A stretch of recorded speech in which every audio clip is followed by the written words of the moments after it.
You've come a long way, baby. 1911 and 1939, Bud Lyons had 20,000 acres in wet, marshy, western Broward. With the help of his Bahamian workers, he dug fabulous canals, and he was able to plant, of all things, green beans. He actually became known as the Titan of the bean patch. Well, as life happens, in 1952, Mr. Lyons passed away, and the land moved to his heirs. They didn't want to grow green beans, so they brought in cattle. As life would have it, Coral Ridge Properties was selling land right and left in eastern Broward. But after World War II, land sales started drying up. There was just so much property you could sell. They started looking west, and they found Mrs. Lyons. And in 1961, Coral Ridge Properties purchased 3,864 acres of land from Leona Lyons for $1 million. They immediately put 3 shacks on this property because they wanted to be able to incorporate. They needed a name. They had a few options. First, Curran Village, because they were going to make this wonderful area a retirement village. Second, Quartermore, because I'll tell you what, you buy 3 acres, I'll give you a quarter more. Then we were going to be Pompano Springs because Pompano Beach was so incredibly strong that they wanted to live with that name a little bit. But eventually they decided on a little twist of Coral Ridge Properties, and they named us Coral Springs. Coral Ridge Properties had 3 main owners. You had James Hunt, Stephen Calder, and Joseph Tarragona. Some of those names should be familiar to us. James Hunt had a phenomenal idea of how he wanted his city brought up. He didn't want signs everywhere. He wanted the landscape to be beautiful. And our landscaping and our signage laws can all go back to Coral Ridge Properties. Thank you very much. In 1963, we became incorporated on July 10th, 1963. We are now the city of Coral Springs. In 1964, they had the first land sales.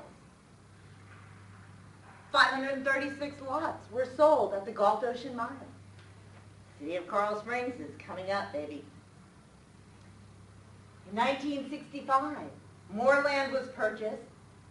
We brought in Johnny Carson, who sold 1,100 acres, 1,100 lots, and he bought 55 acres for himself.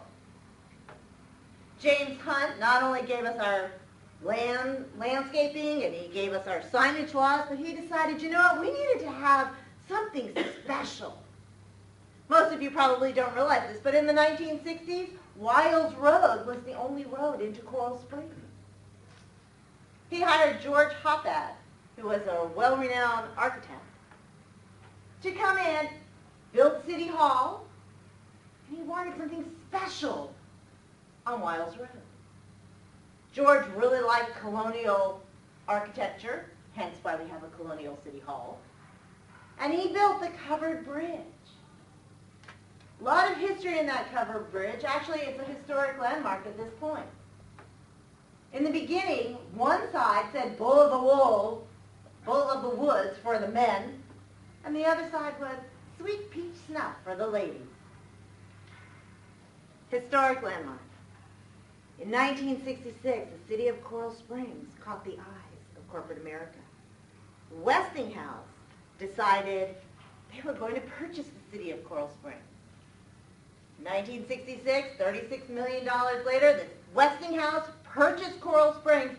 We were going to be a test site, a lab site for the ultra-modern city. We were going to have the home. It was going to have central air, infrared heating, state-of-the-art security. 1970, population 3,750. The first Electra home is opened up by Westinghouse. 1974, Mayor Geiger realizes we need a strong city management. And he starts us on that path. 1984, Eagle Trace has the Honda Classic. 1985, we have a population of 50,000 and we are known as the bedroom yuppie community. And then 1986 came and something magical happened. A road was made. And this road connected Coral Springs all the way to East Broward. We could welcome the Sawgrass Expressway. Suddenly Coral Springs was on the map. Corporations were sitting up and taking notice of us. They were actually relocating their employees to our area. We saw in the 1990s that our population was going from 79,000 to over 117,000 in the 2000s. Coral Springs was coming of age. In 1983, City Hall and the government decided we were going to implement total quality control. We were going to be a city to be reckoned with.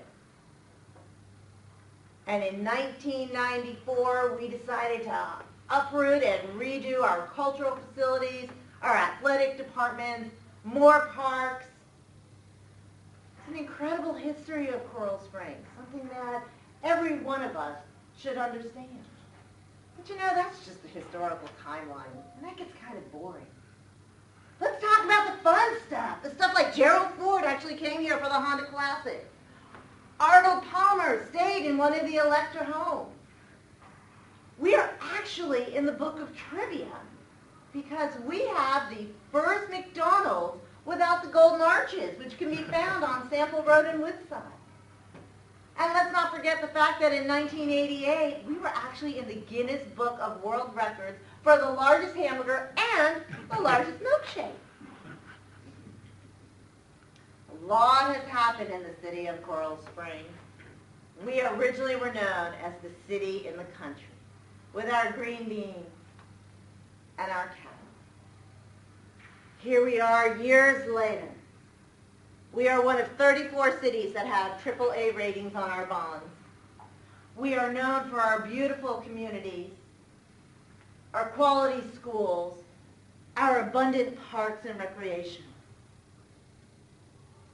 Happy 50th birthday, Coral Springs. You've come a long way, baby.